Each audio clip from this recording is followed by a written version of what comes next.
In this lesson, let's explore some reasons why you might want to consider adding multimedia to your blog. It would be very easy to put a blog together that just had all text, which can be kind of boring, and you can spice it up with photographs, and absolutely you should use graphics whenever possible. But you should also consider multimedia, so I just wanted to give you a few thoughts to think about when you're talking about adding multimedia to a blog or website, some of the things to consider.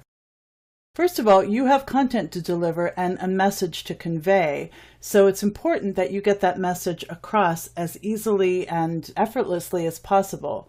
If someone has to sit and read a long, lengthy story, it's not going to keep their attention. But if you can present it in smaller chunks and add some different things to break it up, perhaps some audio clips or a short video here and there, it's much more digestible for your user.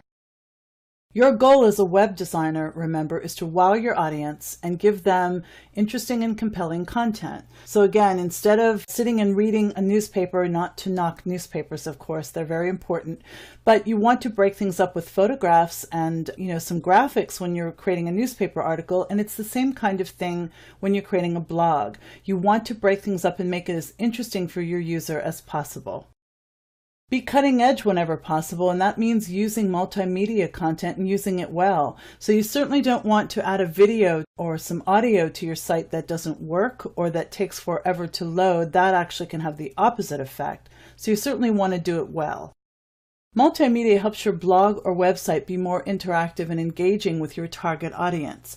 That's what it's all about these days when we're working with content online. We don't want people to just sit back and watch it. We want them to be engaged. It helps them to remember the content. We all know that video clips have proven they go viral very quickly. I've seen many of them that have been viewed by millions of people within, a couple of days, within a week, let's say. And so you definitely want to consider using that kind of content if you want to drive people to your site and help to get the word out. So these are just a couple things to consider, and basically the human brain responds more readily to multimedia content, meaning that it's much more interesting, it's much more eye-catching.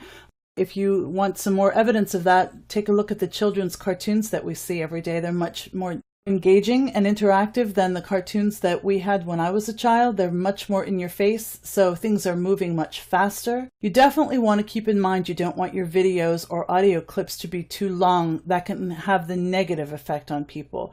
But if you can keep it interesting and compelling, you're going to keep your audience more engaged and they're more likely to come back and visit your site more often.